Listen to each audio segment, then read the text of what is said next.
You might look in Mark chapter 11. Chapter 11, verse 23 through 26 is what I'm read today. The title of today's message is Have Faith in God. Have faith in God. Mark chapter 11, verse 22 through 26. So Jesus answered and said to them, Have faith in God.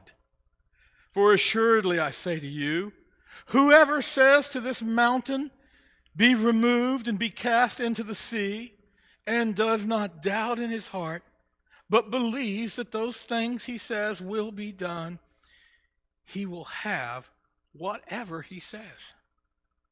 Therefore I say to you, what things soever you ask, when you pray, believe that you receive them, and you will have them. And when you stand praying, if you have anything against anyone, forgive him. For your Father in heaven, that your Father in heaven may also forgive you your trespasses. But if you do not forgive, neither will your Father in heaven forgive your trespasses. There's probably actually 2 or 3 sermons worth of material there. We could preach a whole sermon just on that last statement. It's a bold statement a lot of Christians have forgotten. If you don't forgive others, don't expect any forgiveness from above. That's not very popular preaching these days. But let's go back to the beginning of this passage. The backstory here is the miracle of the fig tree. Jesus and his disciples had been going into Jerusalem, and they were hungry, wanted something to eat. And there was a fig tree they saw quite a ways off, and so they walked on down to that fig tree to pick some fruit off of it, but it wasn't the right season for that, and so the fig tree didn't have any figs on it. And Jesus cursed that tree. He said, no one's ever going to eat fruit off you again forever. And they walked on into the city. But the next day they come back, and as they were coming back, they see this fig tree, and it is withered up from its roots and dead. And the disciples were amazed at that. They said, Master, the fig tree that you cursed is dead.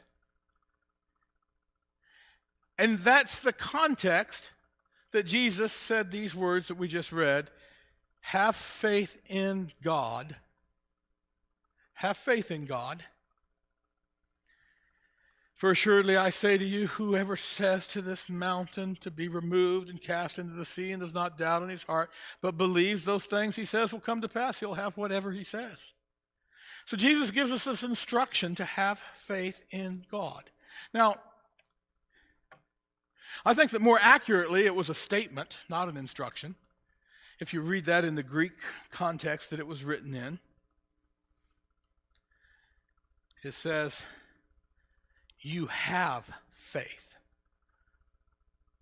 from God, in God, by God. The adjectives there aren't in the Greek. In the Greek it just says, Jesus said, legos said, ekos, which means have, pistos, faith, theos is God. So have faith, God. But it says right before there's a Greek word autos. It says autos, ekos, pistos, theos. Autos, and I may be pronouncing these words wrong. I didn't take Greek, but I can read. So it doesn't matter if I pronounce them wrong or not. I'm sure I got the definition right. But autos is where we get our word, the prefix for automobile or automatic. It means of your own self or in yourself, of itself. You yourself have faith. God has dealt to every man the measure of faith. So if you look at it in that context, that statement makes perfect sense. They're marveling about the fig tree, and Jesus says, don't you know that you have this same thing in you? Don't you know that God has given you faith? You have faith from God. You have faith in God. Now, some people have interpreted that as an instruction. Well, I think it works very well as both, because in the same context that he's telling you that you have faith from God, he's also telling you to use it. Use your faith from God. Apply it. God has dealt, Romans 12 tells us, God has dealt to every man the measure of faith. We all have something inside us that is from God, something that is beyond our DNA. It's beyond our brain cells and our muscle cells and our nerve cells. Something that exists long after this body has been eaten by worms. Something in our spirit, in our innermost being, in our heart. Which is where he tells us we have to attack this doubt. So more accurately, Jesus is telling them they already have this faith from God, and he's given them an instruction to use it. And he makes one of the most incredible promises in the Bible here. I mean, this is an absolutely amazing, it seems like it's an unlimited promise, an unlimited ticket. Whoever says to this mountain, be removed and be cast into the sea, if he does not doubt in his heart and he believes whatever he says, then whatever he says is going to happen. Wow. An unlimited ticket. All things whatsoever you ask in prayer believing, ye shall receive. I think that's the way it's related in Matthew 21, same story. If you have faith, Jesus said it this way, I think it's in Luke, he said, if you have faith and don't doubt, not only can you do what is done to the fig tree, but you can speak to this mountain. 20-some years ago, Matt and Dylan probably remember this. Most of the rest of you weren't around. We were teaching, we were back when our Saturday night youth group was still at my house. That far ago, we were teaching on prayer. And we took that statement to mean quite literally. Jesus said, if you have faith and you doubt not, you can do the same thing that we did with the fig tree. And I was teaching kids, and I was trying to give them an illustration that they could see, a tangible illustration. So we took a bunch of seeds, 76 of them, and we planted 36 in these blue pods, and we planted 36 in red pods. And then we put dirt in the pods. We put them all in the same tray.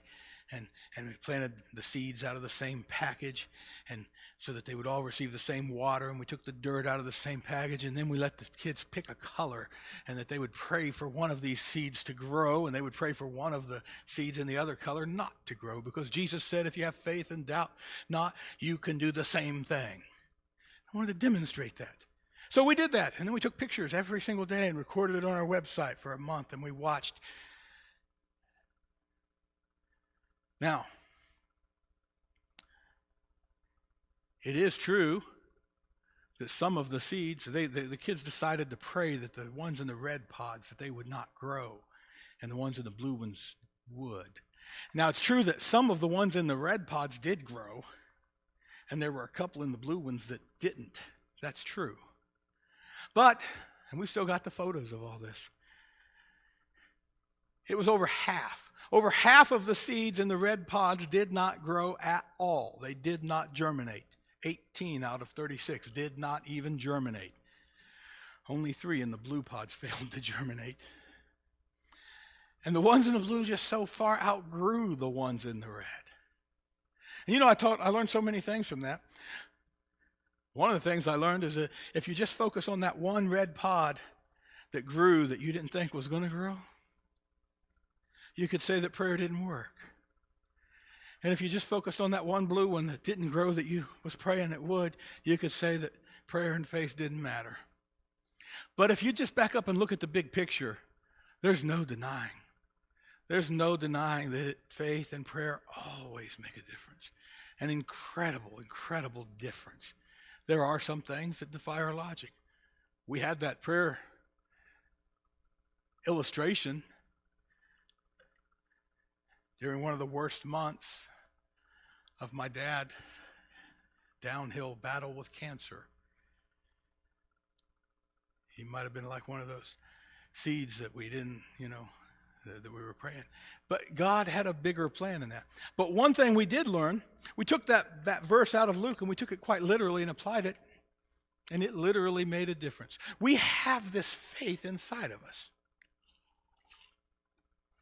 but we've got to apply it. All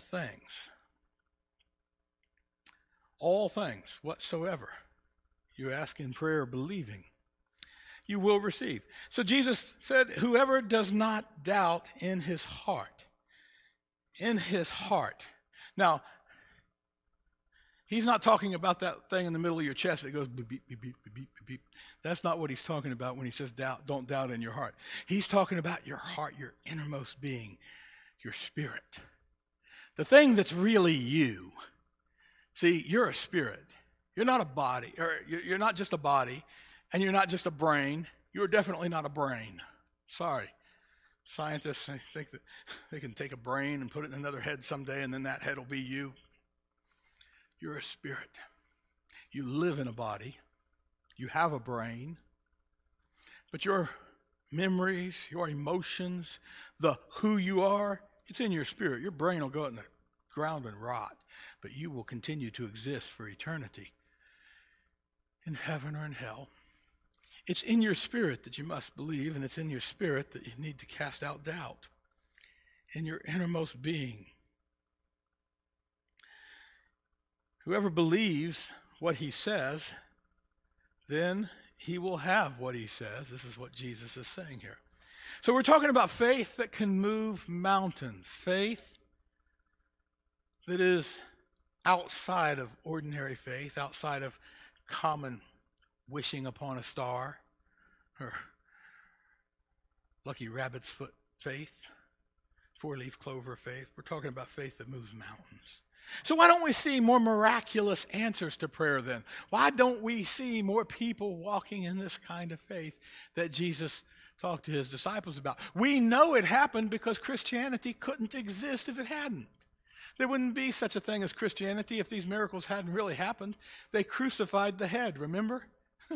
If he hadn't really raised from the dead, nobody would have continued to worship. If that stuff hadn't happened in the book of Acts, Christianity would have been over at Golgotha. But it did happen.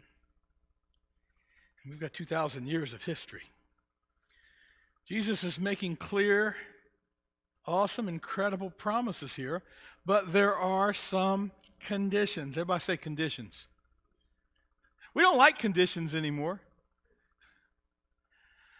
But the word if is still used 1,595 times in the King James Version of the Bible. If you will be obedient, willing and obedient, then you'll inherit the good of the land. A lot of ifs, a lot of conditions. There are some conditions here. So many people have tried to turn this verse into some kind of a magic formula, some kind of a incantation to satisfy their carnal desires and needs. So instead of something that God has given us to serve him with power, it becomes a self-serving method of getting more and more. That's not faith. In fact, it borders on sorcery. I've seen some of these awesome and precious promises applied in the same way that someone might apply witchcraft or candle magic or some other thing. Everything about God is set aside except what you're going to get from him. A lot of churches that operate that way. Hopefully not around here. Hopefully none of you watching online. There are conditions. If properly understood, though, then this is every bit as powerful and as awesome as promise as it seems to be on the surface. There are no limits. There are no limits to what God is able to do in your life or in your world, in your city, in your family. There are no limits.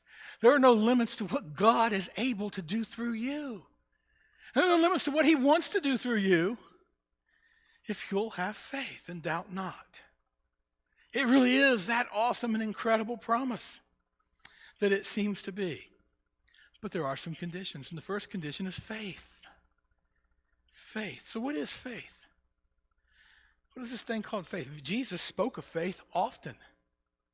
He rebuked his disciples for having no faith when they were terrified of the storm. Do you get terrified of the storms? Are you terrified of this coronavirus? Are you terrified of the financial woes that have come or are coming? Are you terrified of the future and the tribulation? He that dwells in the secret place of the Most High shall abide under the shadow of the Almighty.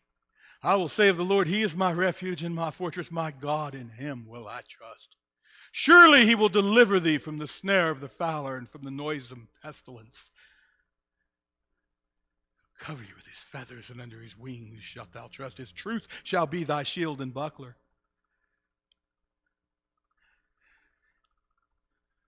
Should not be afraid of the terror by night, nor the arrow that flies by day, nor the pestilence that walks in darkness, nor the destruction that wasteth at noonday. 1,000 may fall at your side, and 10,000 at your right hand, but it will not come nigh thee.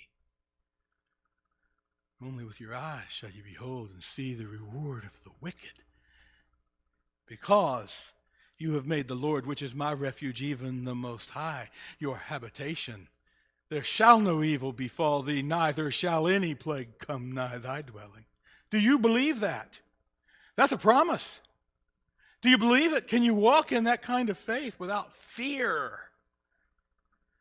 I've read of people who have died alone in isolation while their families wept and couldn't go in and hold their hand or pray with them. What atrocities! I'd kick the door down to go in and pray for my loved one. Oh, goodness. So, that's another story, another topic. What is faith? Jesus spoke of faith. His disciples were terrified in one place. He said, how is it that you had no faith? Another place he told them they had little faith. Let me tell you what faith is not. Faith is not mind over matter.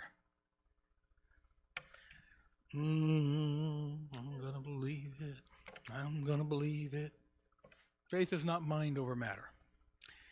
It's not simply willing to believe something so much that it will materialize. I'm going to will this to happen by repeating. I know someone that was believing God. That's what they called it, believe in God.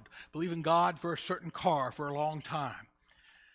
They wouldn't get a job and go to work. Nope, God's going to give it to me. Wouldn't save a dime. Nope, God's going to give it to me.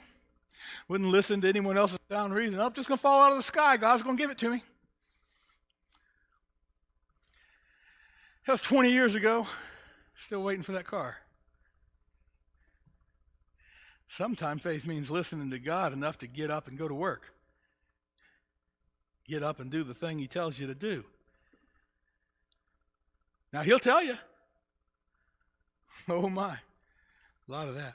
So faith is not just mind over matter. Now, there's a lot of validity to positive thinking and positive confession. Don't go to the other extreme.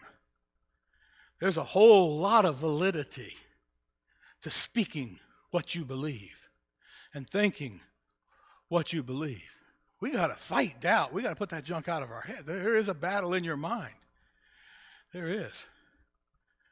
Speak over those things that you believe. Call forth those things that be not as though they were. That's a valid thing. Don't let me discount that. And it will certainly aid in growing your faith. The more you speak the thing that you believe and put down the thing that you don't believe, cast down that doubt, silence that voice of fear, and keep on professing and confessing the good thing that you believe, the more your faith will grow. So, yes, speaking good things and having a positive attitude helps your faith, but in itself it isn't faith. That's not what faith is. It's easier to learn what faith is by looking at examples than it is to look at a dictionary definition of it. Hebrews chapter 11 gives us some wonderful definitions, some wonderful pictures of what faith looks like. He says faith is the substance of things hoped for. It is the evidence of things not seen. Okay, what's that mean? I mean, that sounds really good. Those of us who have been Christians for a while got that one memorized, but what's it mean? We'll keep reading, and he shows you what it means. Let me show you what it means. It means that by faith Abel offered unto God a more excellent sacrifice, by which he obtained witness that he was righteous, God testifying of his gifts. through it, even when he's dead, he still speaks. By faith. So what does faith look like? What does this evidence look like? In his case, it was offering an excellent sacrifice to God. It was having faith that this sacrifice that we offer is acceptable and worthy and worth something and good and the right thing to do. By faith, Noah built an ark. Noah, being warned of God of things not yet seen, moved with fear, prepared an ark to the saving of his house, by the which he condemned the world and became heir of the righteousness which is by faith. In Noah's case, faith involved heeding the warning. By the way, we should pay attention because we have some warnings of God concerning this present time that we're in. And we've got a whole lot of signs happening in the world that are fulfilling those warnings. And we should be moved with fear and prepare ourselves according to his word, as Noah was. Abraham, faith. By faith, Abraham, when he was called to go out into a place that he should have to receive as an inheritance, obeyed. And he went out not knowing where he was going. By faith, he dwelt in the land of promise as if it was a strange country, dwelling in tabernacles with Isaac and Jacob, heirs with him of the same promise. So what does faith look like? What is this? What does it look like, this evidence of things not seen? Well, it looks like building an ark. It looks like offering a sacrifice. It looks like leaving your comforts and going out into an area that you don't even know because you know that God called you to. It looks like Abraham, later on, when he was tested, offered up his only begotten son. It means putting God above the things that you hold dear. Jesus said, if you love father or mother more than me, you're not worthy of me. If you love son and daughter more than me, you're not worthy of me. And whosoever is not willing to give all that he has and come and be my disciple is not worthy of me. That's what faith looks like. Examples. Moses, when he was come to years, by faith, Moses, when he was come to years, refused to be called the son of Pharaoh's daughter, esteeming rather to suffer with the people of God than to enjoy the pleasures of sin for a season. Esteeming the reproach of Christ greater treasure than the riches in Egypt, greater riches than the treasures in Egypt. So faith means rejecting what this world, what the other side has to offer. Esteeming even the worst that you go through for God to be better than the best that the devil can offer. Faith. These are some examples of faith. So many others there. So many other examples there in Hebrews chapter 11. But so often in Hebrews chapter 11, what I see is a faith that involves action. A faith that does not involve people sitting idly in a closed-up room saying, I'm going to will it to be my way. In these cases, their faith and their works were mixed together. Now, I know that's dangerous preaching these days. But they were, in fact, inseparable. Faith involved doing something. Show me someone whose faith has never cost them anyone, and I'll show you someone who's never had any faith. And that's not very popular preaching these days.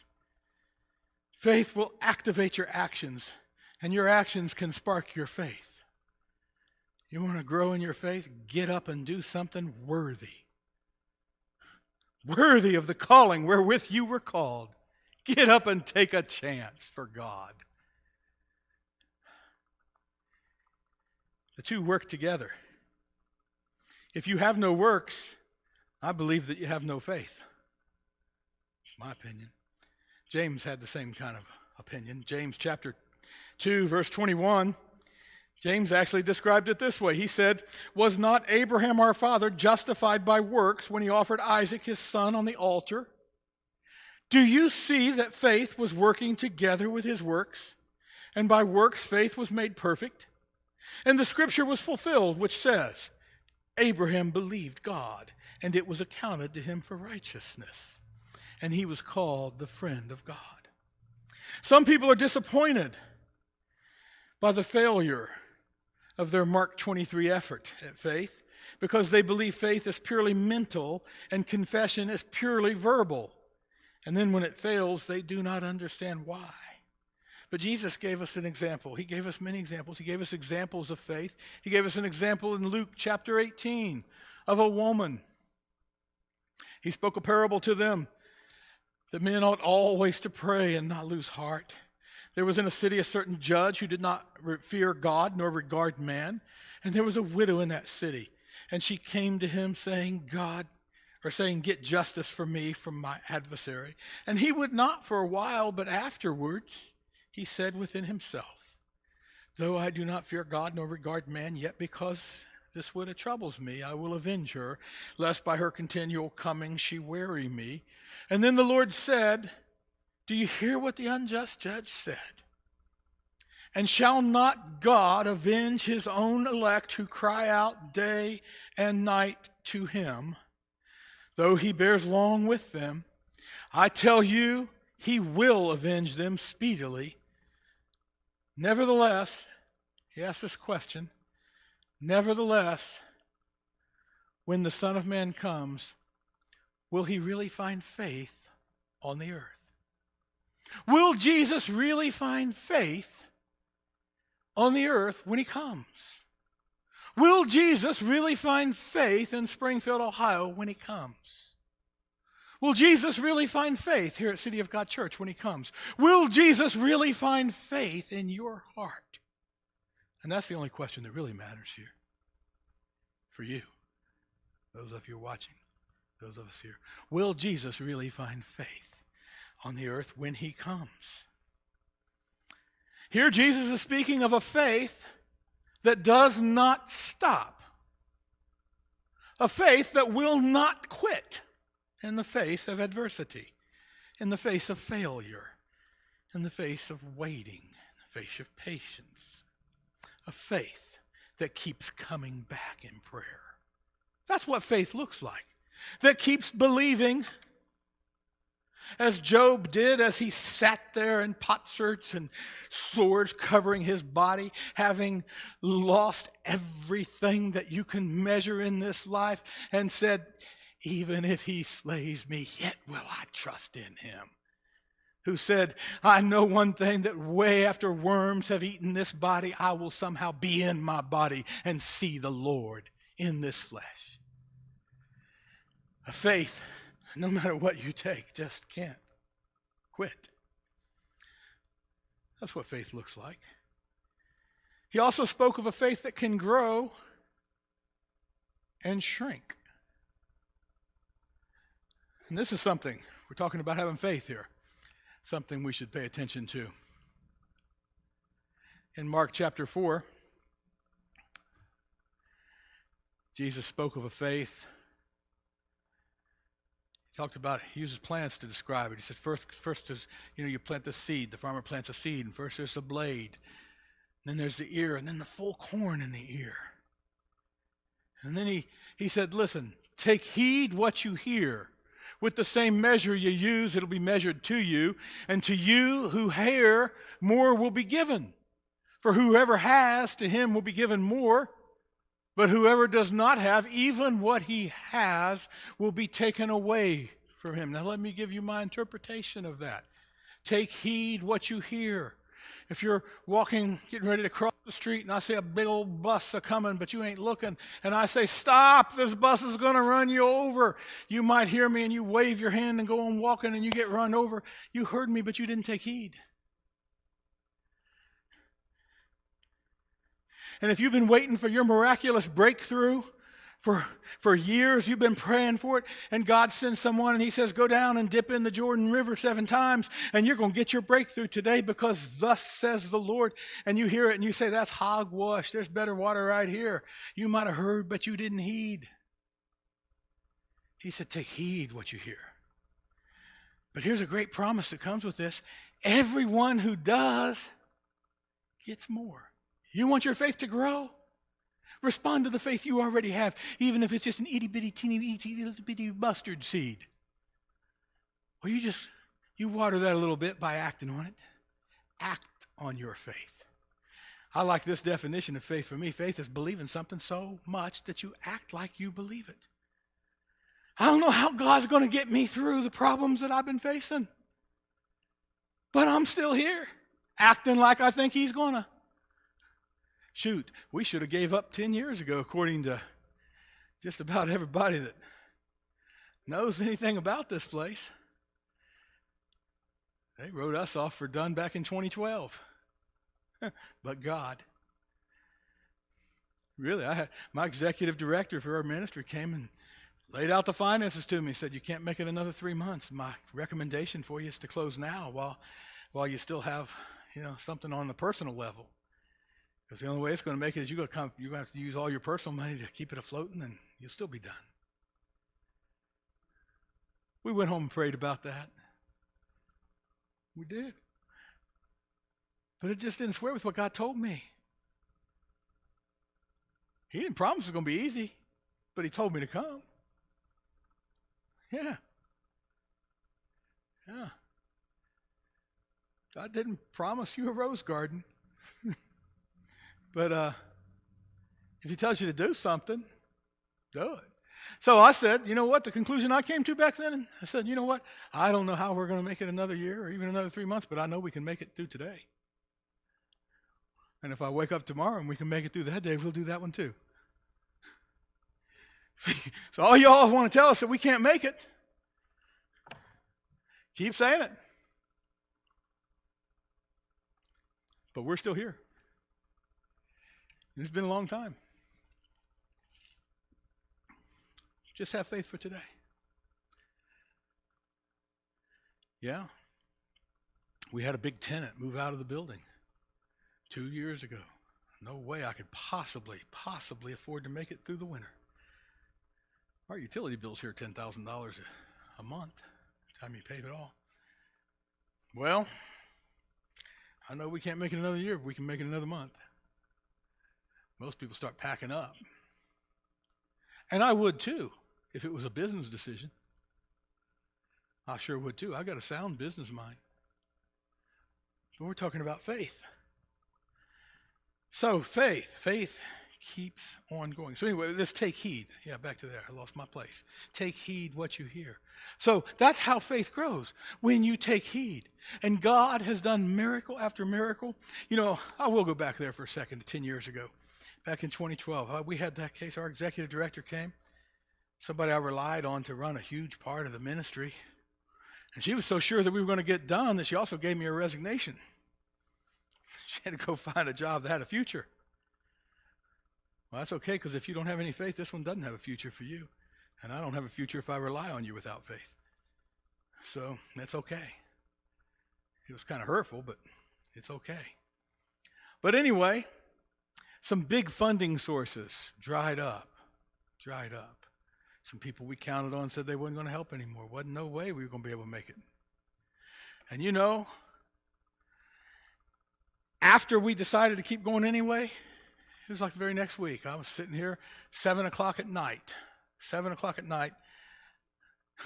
and somebody calls the daycare line. And I happened to answer the phone because it was late. And this lady out of Cincinnati, I don't know why in the world somebody would call a daycare over this, and I don't know why they'd call it 7 o'clock at night. And I don't answer the phone here. And those of you know me know I don't answer the phone. But for some reason I picked up the phone, and this lady was wanting to know. She worked with this organization working with all these banks on the foreclosure houses, and she wanted to know if we would accept the donation of a house. Well, I know I've seen some houses that are so junky, you'd have to pay me to take them. But I'll go look at it. Well, I went and looked, and daggone, this wasn't so bad. In fact, it had a lot of value. I know something about houses. That was my area of expertise before I came here. I know a lot about houses. I've bought and sold hundreds of them. I know what to do with a house. I know how to turn the house into something that God can use for this ministry and for this kingdom. But I wouldn't have been here if I'd have listened to the people that told me to quit. I wouldn't have been here to answer that phone. I'd have been taking what little I had and trying to look out for me. But because I was sitting here and because I waited and believed God, I answered the phone that day, and we took a house from them people, and they donated another 100 houses after that. True story. Millions of dollars came. Millions to this ministry.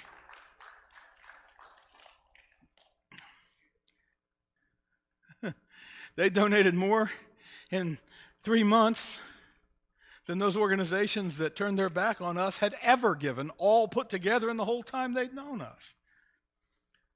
Transformed so much and helped so many people, by the way. We got to help a lot of people.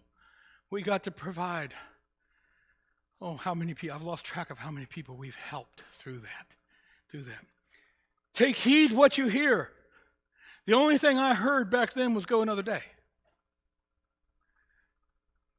Really, when she gave me that projection, see, the problem was, the crisis was that you need $15,000 to meet payroll. You're $15,000 short. We don't have it. And even if you can borrow it on your personal residence, which is what I did, even if you can do that, in 2 weeks we're going to be $15,000 short again. We had 70 people on staff back then. Or you can just keep your equity and shut this place down, and that was the recommendation. Never will forget that. And what I heard by faith was, go another month. So I coughed up the money. Got it all back. It's okay. It's okay. But that's what faith looks like. That's what faith looks like. Are you willing to act on what you believe? Most people stop there. But if you take heed what you hear, then God gives more. And that's what he did. He gave more and more. Now, I'm believing God for some big breakthroughs now. I'm still believing God. But while I believe God, I got to show up every day. And I got to do what good is put in front of me. Whatever little thing that is. It might be spending an hour with somebody that needs to hear something. But there's another part to that passage. And a lot of people, we like talking about this part, how he's going to add more and he's going to add more. But Jesus didn't stop there. Go back to that scripture on Mark 4, if you would. He didn't stop there. He said, take heed what you hear, because if you do, more will be added.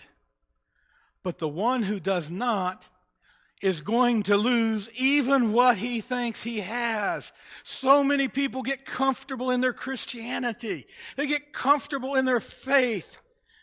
They forget the rut that they came from. They forget the gutter that God picked them up from. They forget the cliff with the fires of hell lapping up on their flesh that they were about to fall into when God first saved them, and they get comfortable. And they say, like it just the way I got it. I don't want to risk anymore. I don't want to risk anymore. Yeah, I believed God for this home, but I'm not going to risk it. Yeah, I believed God for this car. Yeah, I believed God for this and this and this, but I believed God for this church. I can't risk losing this church by defying the governor's order not to sing in church. Tell you what, come and bulldoze this building, if you will, and I'll still be singing wherever I happen to be. I believed God to get this, and I'll believe God to get whatever else. That's what faith looks like. But anyway, so many people get comfortable in their faith that they won't exercise it anymore. They stop stepping out. They stop acting. They ain't going to build no more arks. They ain't going to take no more journeys. They ain't going to offer no more sacrifices. And Jesus said, they'll lose what they think they have. You can lose your faith. Not only can your faith grow, your faith can shrink. And I've seen people that were once giants of faith. Oh my, I remember a man who, when I was only been a Christian for a month or so, spoke into my life. I'll tell you what, the farthest thing from my mind would have been anything like what we're doing here.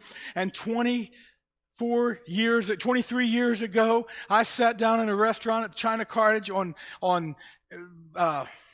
Far Hills in Kettering, Ohio.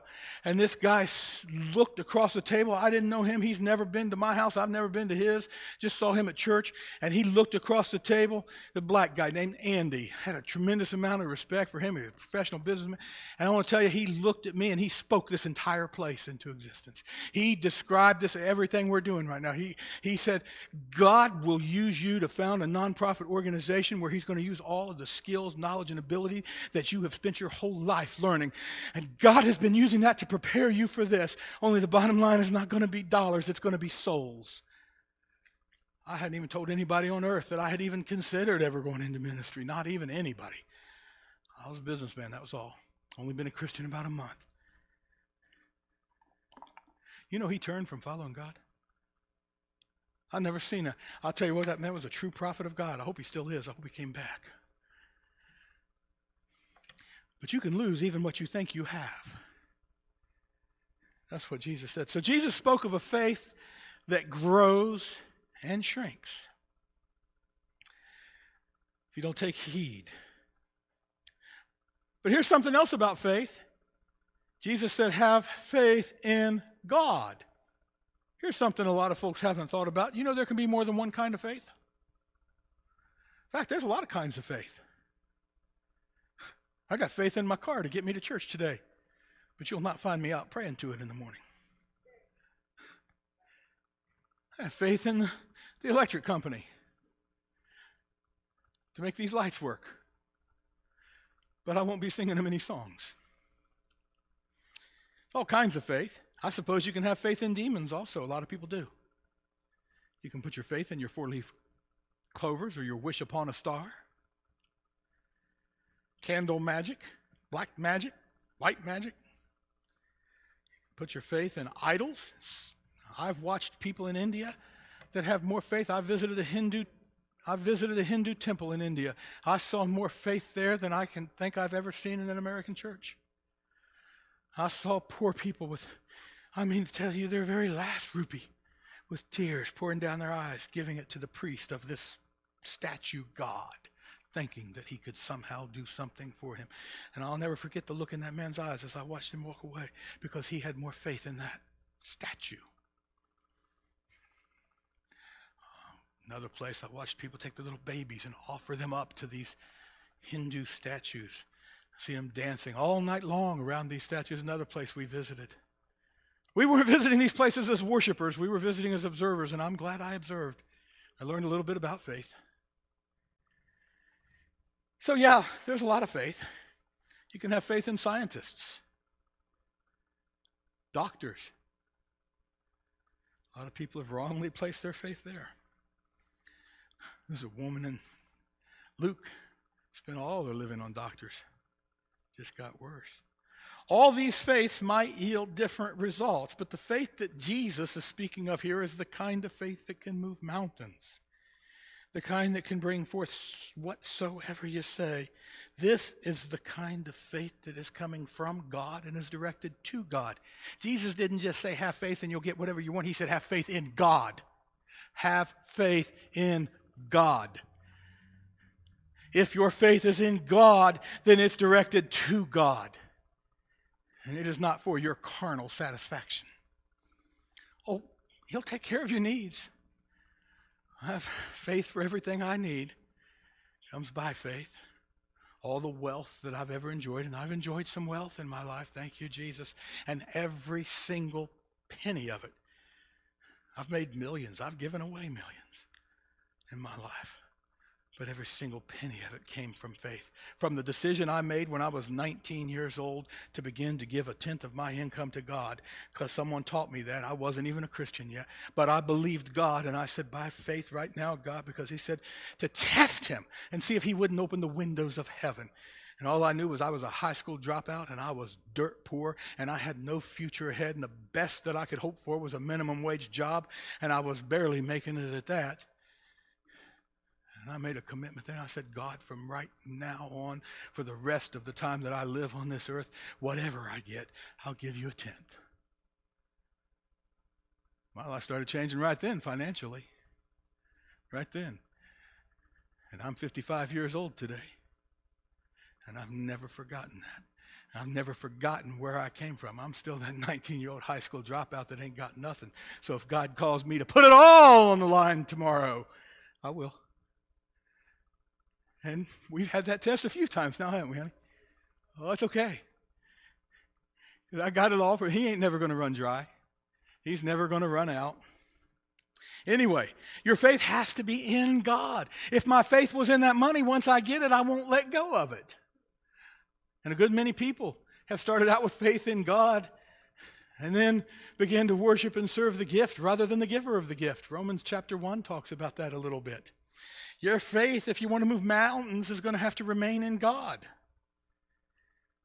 He's dealt to every man the measure of faith. You have that faith in you. Now, if your faith is in God, then you cannot expect it to exist and to work if you only direct it to your carnal desires and needs and values.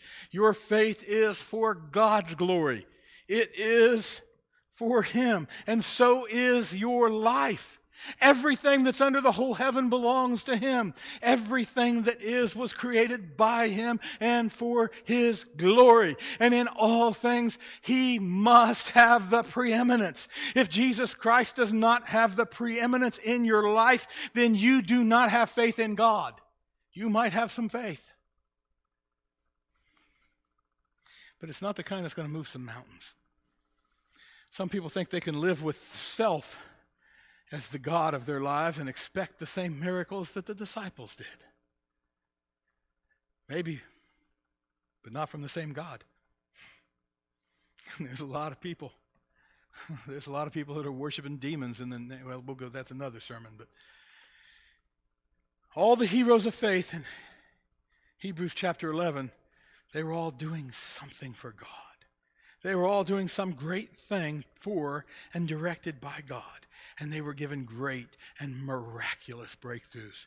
They, through faith, obtained promises, wrought miracles, stopped the mouths of lions, escaped the violence of fire, out of weakness were made strong. They escaped the edge of the sword.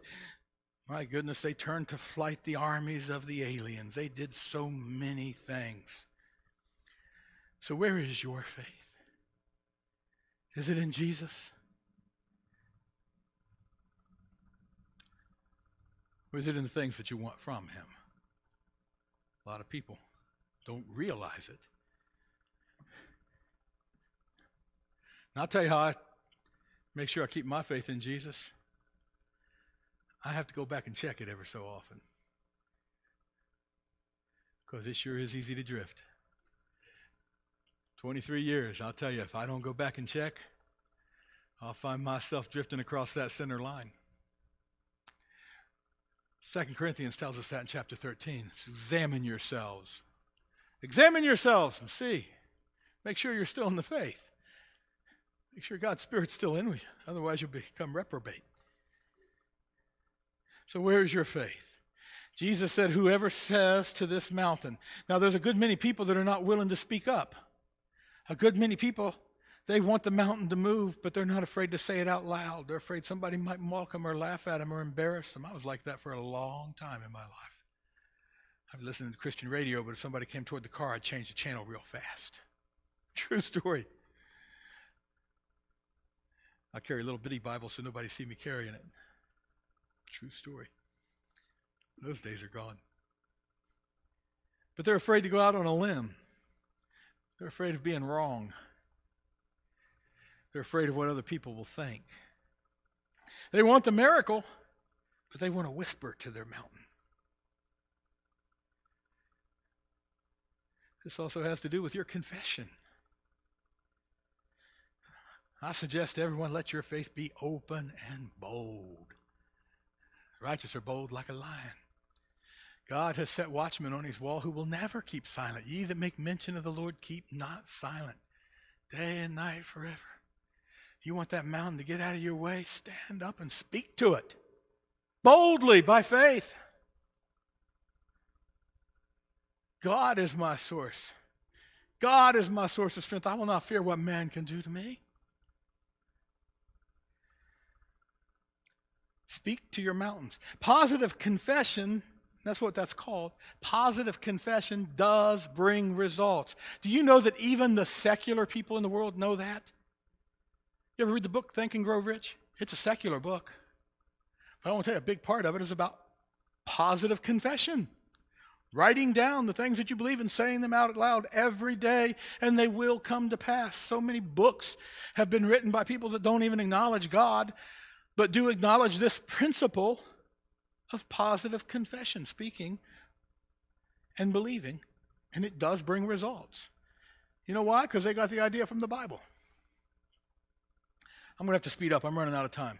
So, also, do not doubt in your heart. If your confession and your expectation is based in faith, then you must not doubt. Many people see this bold promise, and then they think it could not be. What if you have faith for things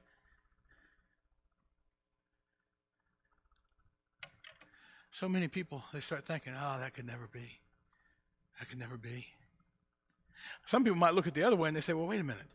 That's like a ticket to everything. I mean, what if you want something God doesn't want you to have? You can just speak to it and make it happen? I've heard some preachers say, yeah, that's exactly right. He's given you that power. You can just do that. I don't believe that. Oh, you might be able to get some things that God doesn't want you to have. That's true, but you can't get them with faith toward God. See, faith toward God is faith toward God.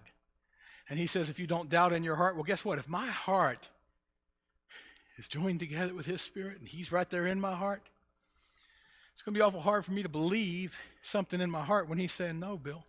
I said, no. And I'm listening to him. I got to switch him off in order to not doubt in my heart if I'm believing for something ungodly. Then I got to direct my faith somewhere else. So don't worry about believing for something God doesn't want you to have. If God wants you to have it, you'll be able to believe it. You'll be able, just make sure your faith is directed toward him. I hope I'm making sense to someone today. But you got to fight doubt.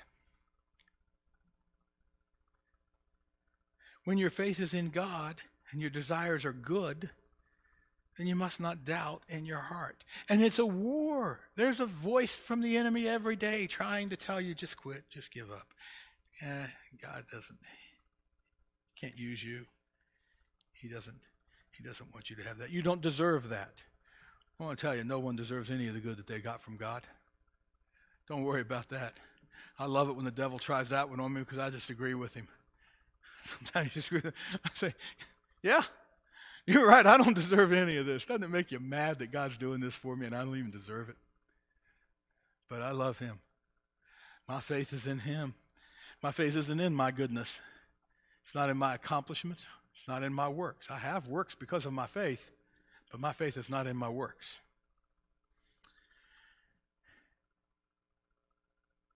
If your faith is in God, your desire is good, then you got to learn to reject those inner voices that are contrary to God. Learn to reject those inner voices that are contrary to your faith. This is believing God, and he accounts that as righteousness. When you believe God in spite of your circumstances and in spite of that voice, we got to consistently reject those inner voices that cause doubt. Not only doubting the object of our desire, but also doubting the character and the nature of God. So many voices are going to tell you that God doesn't love you, that he won't forgive you, that he doesn't want to help you. I don't know too many people that have never experienced that at some point. So common. But we got to doubt that voice. Doubt your doubt and trust your faith. Trust your God. So many voices causing us to doubt God's call on our life, the mission that he set before us. But if you'll doubt your doubt and you'll set that aside, then he said, if you'll put that aside and you don't doubt in your heart and you believe and you speak it and you direct your faith toward him, no reserves, no looking back, take heed what you hear, then you will have whatever you say. You'll have what you say. George Mueller said the secret of his faith, the secret of his unbelievably long track record of answered prayers was he began with trying to discern what the will of God was. He wouldn't pray for anything he didn't think was the will of God. That's faith. And I'm going to close with this last thought. Then, at the very end, Jesus, almost as an afterthought, tacked this last little thought on. He said, you have to forgive. And when you stand praying, he said, when you're praying, believe. Whatever things you want, you believe that you have them and you will have them. But if you have something against someone else, he said, if you have anything against anyone else, you got to forgive them. Got to forgive them. Got to forgive them. There is nothing that will sap your faith faster than unforgiveness. Unforgiveness will destroy you. It will destroy your mental well-being. It will destroy your emotional well-being. It will destroy your physical well-being. It will destroy your spiritual well-being, and it will drain your faith to nothing. And there's a good many people. I had a relative that I know is one of the most knowledgeable men about the Bible that I've ever met. I could talk to him for hours and hours. I mean, he was a student of the Word. Loved God. And I want to tell you, he could pray with you and God brings some results, but in his own life, he just kept getting sicker and sicker, and he just had some things that he never overcame. But there was a root in his life, a root of unforgiveness towards someone that had hurt him so deeply and so wrongly, and they did do him wrong. 40 years later, he couldn't let go of it. 60 years later, he couldn't let go of it. He couldn't forgive that. Long after that person was dead, he couldn't forgive it. And it drained him. Took away his blessing. Kept his mountain from moving. Somehow, the working of our faith and receiving of gifts, spiritual gifts and miracles, is attached to this forgiveness. If you've got anything against anyone, forgive. That sets you free. Setting them free also sets you free. You chain someone to unforgiveness. The only way to hold them there is chain yourself there with it. Break that chain and be free to receive from God this mountain-moving faith. Every man has this measure of faith. Let's activate our faith by believing, not doubting, doing, and forgiving. I'm going to